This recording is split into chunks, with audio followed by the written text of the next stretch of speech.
Hola, muy buenos días, queridos hermanos y hermanas que conforman la clase de nuevos creyentes. Hoy ya es la tercera clase que abordamos el tema de disciplina en la iglesia. Hermanos, les suplico que tengan a su lado un papel o un cuaderno y lápiz y pluma. Hermanos, y anoten ahí en ese papel y en ese cuaderno, hermanos, sus dudas, sus sugerencias. Como siempre, hermanos, al final de esta presentación dejaré mi número de WhatsApp para que usted me haga llegar sus dudas o estas sugerencias, hermanos, y con gusto serán atendidas.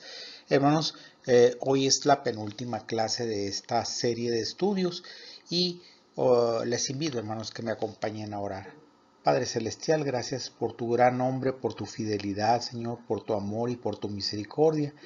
Padre Celestial, te queremos dar gracias, Señor, porque nos permitiste llegar hasta este día. Ayúdanos, Señor, a aprender en esta clase, Señor, y ayúdanos, Señor, a glorificarte en nuestras vidas. En el nombre poderoso y santo de nuestro Señor Jesucristo, te alabamos. Amén. Hermanos, ahora voy a hacer desaparecer mi rostro como en el resto de las otras clases y vamos a continuar. Dios los bendiga. Recordando un poco lo que vimos la semana anterior, vimos que la disciplina ocupó un lugar preponderante en la Iglesia Bautista antes de la Guerra Civil. Encontramos que en los siglos XVII y XVIII las iglesias expulsaban hasta el 2% de su membresía cada año. Sin embargo, estas iglesias seguían creciendo a más del doble del crecimiento de la población mundial por año. Hermanos, una mala práctica de la disciplina hizo que poco a poco se fuera abandonando. Es decir, hermanos, la disciplina se aplicó para venganza o de forma abusiva y hermanos se fue hasta el otro extremo de abandonar por completo la ejecución de la disciplina en la iglesia. Entonces, hermanos, poco a poco los jóvenes empezaron a reclamar que no se les disciplinara porque tenían prácticas pecaminosas dentro de la iglesia. Algunas iglesias lo practicaron y otras no. Entonces esto hizo que muchas iglesias prefirieran una iglesia grande a una iglesia santa. Hermanos, también aprendimos que uno de los principios de la justicia era que a faltas iguales se debían de aplicar medidas disciplinarias iguales, hermanos, y que uno de los retos que quedaba para la iglesia de la actualidad era practicar la disciplina, hermanos, sin distingos de familias, de influencias, de alguna otra cosa, hermanos. Entonces, hermanos, es decir, se practicará la justicia sobre cada quien respecto de la falta que cometió cada quien, siempre, hermanos, con el espíritu de restauración en amor y en amonestación del Señor. Frente a sus pantallas encontrarán una lista que hemos estado manejando hace 2 clases respecto a preguntas que debemos de responder cuando practicamos la disciplina. Hemos visto ya las 6.5 preguntas iniciales, hermanos. La semana pasada dejamos pendiente la segunda mitad del punto número 6 porque es un punto bastante amplio y nos preguntábamos por qué practicamos la disciplina en la iglesia. Entonces esta segunda parte la veremos este día y también vamos a culminar con qué pasa si no lo hacemos. Ya hemos aprendido algunas cosas respecto a la práctica de la disciplina en la iglesia. Hermanos, ahora es tiempo de llegar al punto de las conclusiones. Y hermanos, ¿cómo lo vamos a hacer? Hermanos, pues hagámonos una pregunta y de la pregunta, al ir concluyendo, vamos a ir enumerando cada una de esas conclusiones. Nuestra pregunta es esta. Entonces, ¿por qué practicar o por qué debemos de practicar la disciplina en la iglesia? Primera conclusión, por el bien de la persona disciplinada. Hermanos, es por el bien de aquella persona. El hombre en la iglesia de Corinto, mencionado en 1 Corintios 5, del 1 al 5, estaba perdido en su pecado, pero estaba pensando que Dios lo aprobaba, que Dios aprobaba que él tuviera una aventura amorosa con la esposa de su padre. Hermanos, también la gente de las iglesias de Galacia pensaba que estaba bien que estuvieran confiando en sus propias obras más que en el sacrificio del Señor Jesucristo en la cruz del Calvario. Esto lo pueden ver ustedes en Gálatas 6:1.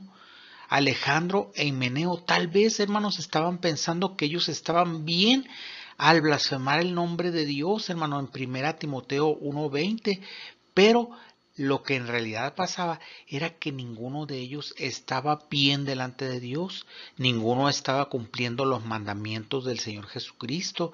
Hermanos, por amor a este tipo de personas deseamos ver que se practique la disciplina de la iglesia. Hermanos, no queremos que las personas estén confundidas pensando que están haciendo una cosa bien cuando en realidad están yendo en contra de algún mandamiento contenido en la Escritura.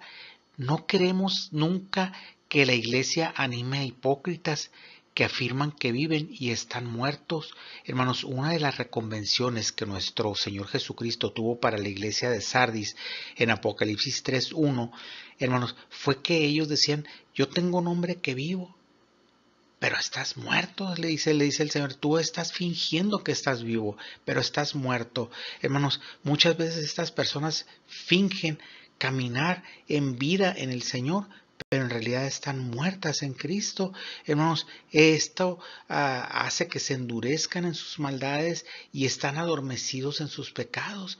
Hermanos, nunca quisiéramos vivir una vida ni individual ni eclesiásticamente de esta manera. Segunda conclusión acerca de la pregunta ¿por qué practicar la disciplina en la iglesia? Hermanos, por el bien de otros cristianos, para que vean y conozcan el peligro de pecar. Pablo le dijo a Timoteo que si un líder de la iglesia pecaba, debería ser redarguido públicamente. Esto lo podemos ver en primera carta a Timoteo 5:20. Cuando hay un pecado serio, especialmente uno del cual no se haya arrepentido debidamente, es necesario ser presentado en público frente a la asamblea de la iglesia para que otros de la misma congregación hagan ver al líder la gravedad del pecado cometido y el daño que representa para la obra del Señor Jesucristo. Hermanos, daña el testimonio y la obra de la iglesia. Hermanos, esto entonces funciona como una advertencia a fin de entender la naturaleza seria, grave del pecado. Se requiere, hermanos, que haya en la iglesia una organización correcta, de modo que se conozca una confesión de fe. Es decir, hermanos, una confesión de fe que permita que todos los miembros sepan lo que se espera que crean. Hermanos, no se puede disciplinar a alguien por creer una cosa diferente, hermanos, si no se le ha instruido debidamente. Hermanos, esto sería una arbitrariedad. Hermanos, también se espera, hermanos, que haya un estatuto eclesial que permita a los miembros de la iglesia saber cómo se espera que vivan. Hermanos, no se puede disciplinar, hermanos, si no se ha instruido previamente acerca de esto que se espera, hermanos, cómo se espera que vivan los miembros de esa iglesia. Y hermanos, también debe haber una constitución que les permita a cada miembro de la iglesia saber cómo funciona su membresía y, hermanos, cómo se aplica la disciplina. Y es necesario que la disciplina, hermanos, se practique por igual a líderes, a laicos, a trabajadores laicos o a miembros comunes y corrientes de la iglesia. Conclusión número 3. Por la salud de la iglesia como una unidad, Pablo amonestó a los creyentes en Corinto diciéndoles que ellos no deberían de jactarse absolutamente por tolerar el pecado en la iglesia. Esto lo podemos ver en primera carta a los Corintios, capítulo 5, versos del 6 al 8. El apóstol pregunta retóricamente, ¿no sabéis que un poco de levadura leuda toda la masa? La levadura, por supuesto, representa la naturaleza impura y muy pronta a diseminarse del pecado. El apóstol anima a los corintios a limpiarse de la vieja levadura, pues el Cordero, que es Cristo, ya había sido sacrificado. Y ellos, que son la iglesia de Corinto, eran el pan sin levadura. Ellos no iban a tener nada que ver con la levadura del pecado en sí mismos. Ellos, como una iglesia unida, iban a hacer un sacrificio aceptable. ¿Por qué, hermanos? Porque no había levadura de pecado en ellos. Hermanos, esto no significa que la disciplina sea el punto focal de la iglesia. La disciplina no es más principal, hermanos, que una medicina para su cuerpo. Hermanos, ¿cuánto toma usted medicina? Hermanos, pues cuando se siente enfermo. Claro, excepto cuando usted ya tenga una prescripción de por vida, ¿verdad? Hermanos, pero cuando se enferma esporádicamente, hermanos, toma su medicamento en esa época cuando usted necesita ese medicamento y ya después lo deja de tomar. Así la disciplina en la iglesia se va a aplicar cuando se deba de aplicar. Conclusión número 4. Por el testimonio congregacional de la iglesia.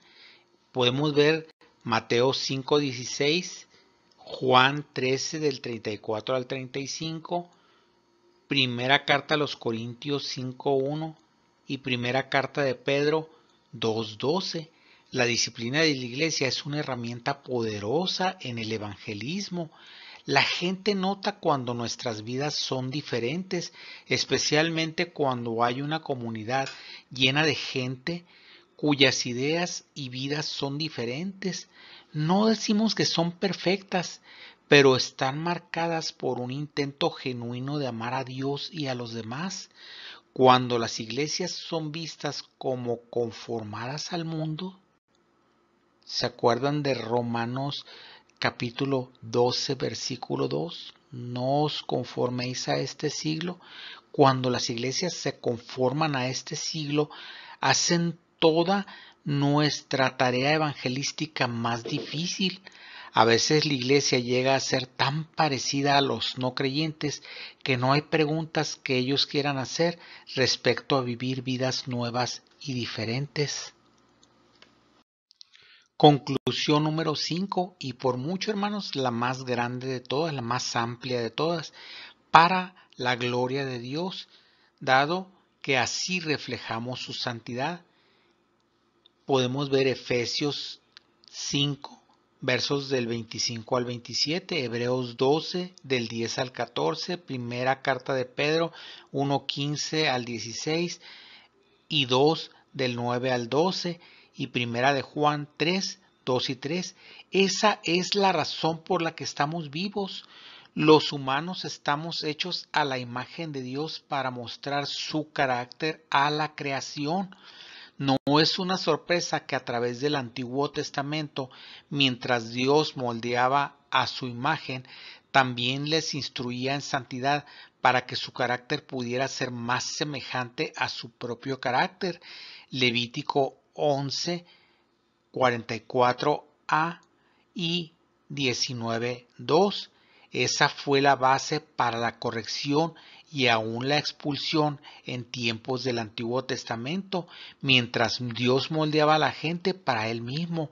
Y esa misma fue la base para formar la iglesia en el Nuevo Testamento.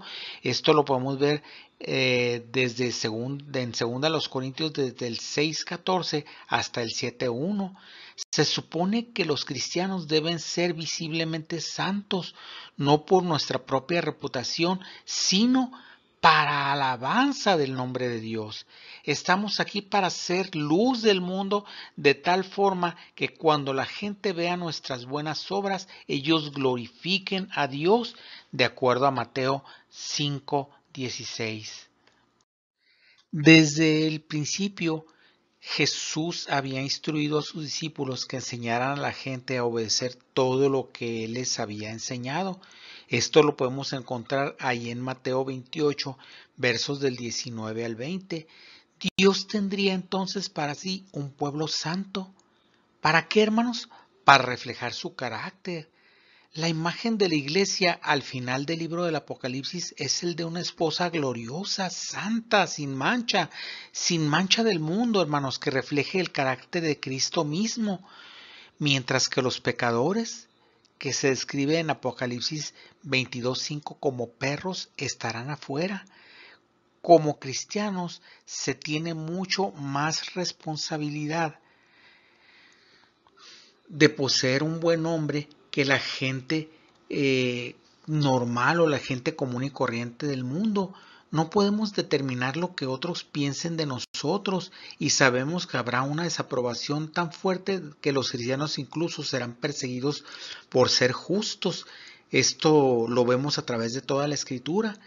Pero en lo que respecta a nosotros, debemos de vivir vidas que recomienden el Evangelio a otro. Hermanos, nosotros somos las cartas de recomendación del Evangelio de Cristo. La disciplina bíblica de la iglesia es simplemente la obediencia a Dios y una confesión de que necesitamos ayuda. No podemos vivir solos la vida cristiana.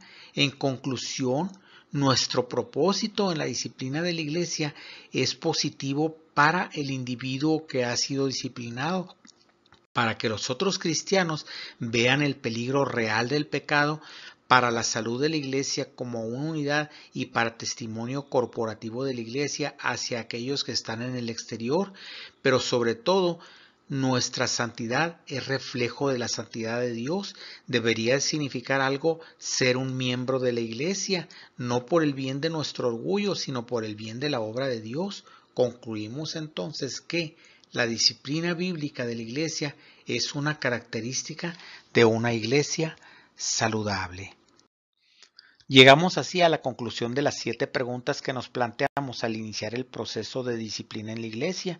Y esta pregunta que trataremos de responder ahora es: ¿qué pasa si no practicamos la disciplina en la iglesia?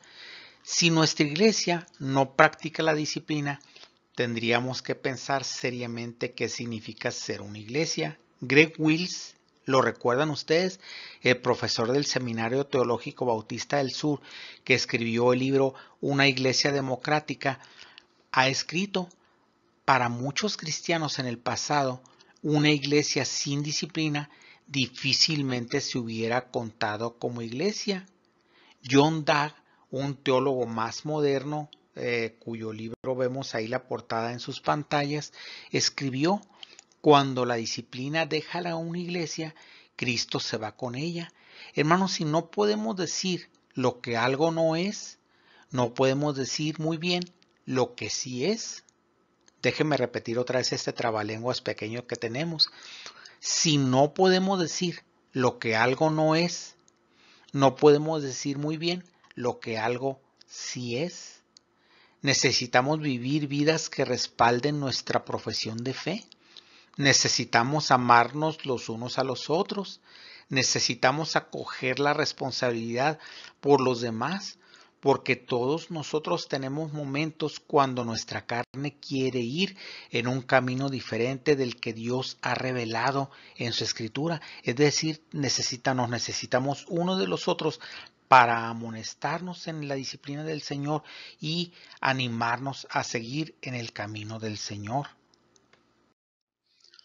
Necesitamos amar a los demás y especialmente a aquellos fuera de la iglesia, a quienes el testimonio de la iglesia afecta.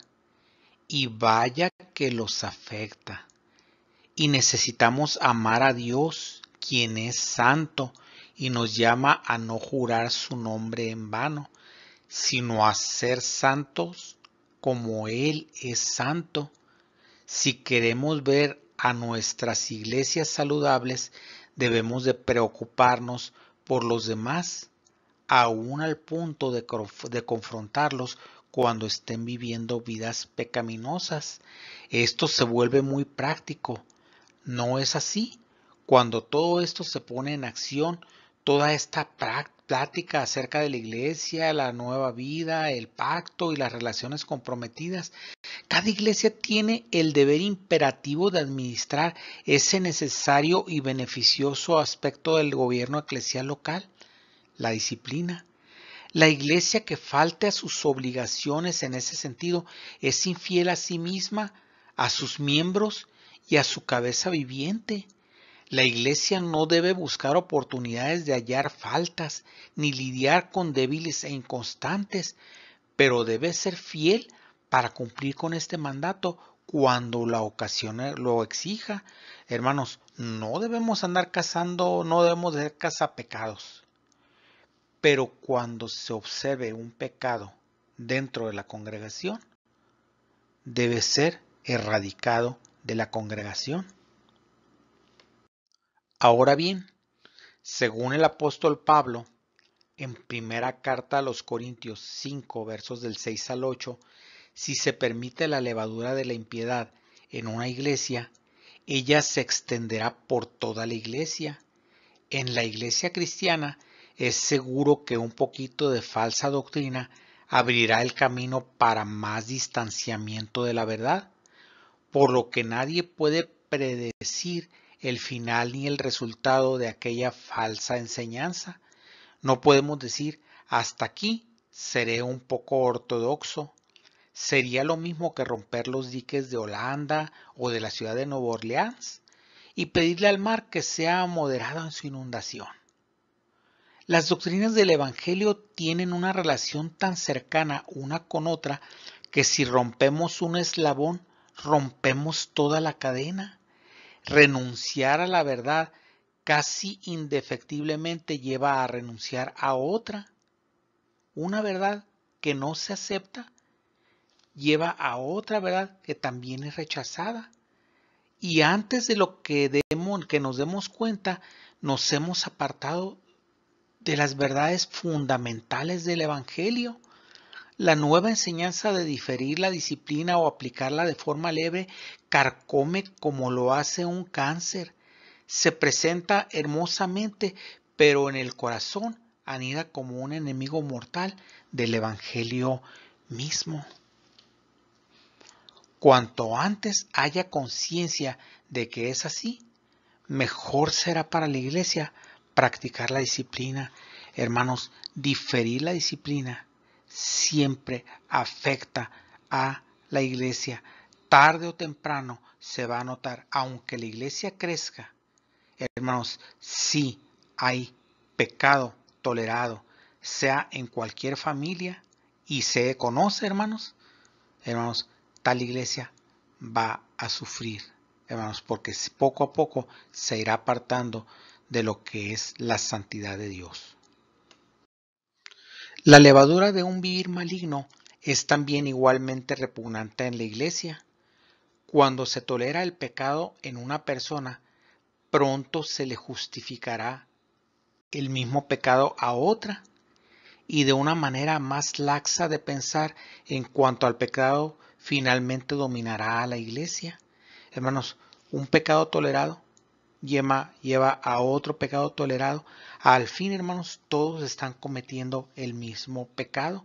La tolerancia del pecado en la iglesia pronto llevará a justificarlo, a caer libremente en él y a la inclusión de otros pecadores aún peores.